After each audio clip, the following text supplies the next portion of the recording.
Hi friends அனைவருக்கும் வணக்கம். இன்னைக்கு நம்ம அழகே அழகு சீரியல்ல வந்து பார்த்தீங்கன்னா, சுரேஷும் மரியும் பயங்கரமா சண்டை போட்டுக்கிறாங்க. எதுக்காக என் மாமா வந்து போயான்னு சொன்னாரு. அதுக்கு நான் அப்படிதான் சொல்லுவேன். அவருக்கெல்லாம் அவ்வளோதான் மரியாதை அப்படிங்கிறாப்புல. இதெல்லாம் இந்த சண்டையெல்லாம் வந்து பார்த்தீங்கன்னா, வெளியில இருக்கவங்க அப்பா, அம்மா காதுல விழுக, கதவ வந்து தட்டுறாங்க. உடனே வந்து அதெல்லாம் ஒண்ணும் இல்லம்மா சும்மா பேசிக்கிட்டோம் அப்படின்னு சொல்லி சமாளிக்கிறாப்புல. மறுபடியும் பார்த்தீங்கன்னா, சுரேஷ் பயங்கரமா ஃபைட் பண்றாப்புல. அதுவும் நம்ம அதையும் விட மாட்டேங்கிறாப்புல. "நீ வெளியில போ நான் ட்ரெஸ் மாத்தணும்" அப்படின்னு சொல்லி அனுப்பிச்சு விட்றாப்புல. உடனே அவரு சொட்டியுமா இருக்கன்ட்டு நடிச்சுட்டே போயிறாப்புல. இங்க பார்த்தீங்கன்னா, நம்ம தங்கராஜா வந்து பார்த்தீங்கன்னா, பயங்கர டென்ஷனோட உட்காந்துருக்காப்புல. "ஏன்னா போயான்னு சொல்லிட்டாப்புல" அப்படின்ட்டு. இந்த பக்கம் அவங்க பையன் வந்து பஃபலோக்கு என்ன கலருன்னு கேட்டிருக்கும்போது, மாத்தி மாத்தி சொல்லும்போது, நம்ம ரேவதியும் வந்து "போயா" அப்படின்னோனே இத வந்து புடிச்சிடுறாப்புல. புடிச்சுட்டு, "நீ எப்படி சொல்ல போச்சு? இந்த வார்த்தைய வந்து நீ எப்படி சொன்ன?" அப்படின்னு சொல்லி அங்க ஒரு பஞ்சாயத்து.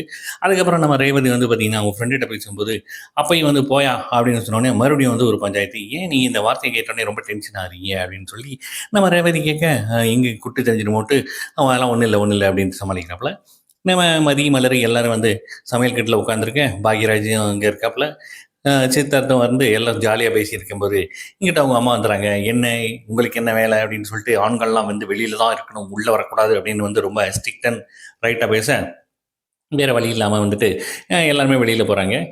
நான் வந்து மாமியார் கிடையாது. இது அத்தை அம்மா கிடையாது. மாமியாரு. அப்படியே அத்தை தான் சொல்லணுங்கிறாப்புல. இங்கிட்டு சுரேஷும் நம்ம தங்கராஜும் தண்ணி அடிச்சுட்டே வந்து, "அவ அடங்கவே மாட்டேங்கிறான். அவள எப்படியாவது அடக்கணும்" அப்படின்னு சொல்லி 2 பேருமே வந்து தண்ணி அடிச்சுட்டே வந்து பேசுறாங்க. நடந்த எல்லாத்தையும். பார்க்கலாம். ஒரு ஒரு எபிசோட மிஸ் பண்ணாம பாருங்க. என்ஜாய் பண்ணுங்க. நன்றி, வணக்கம்.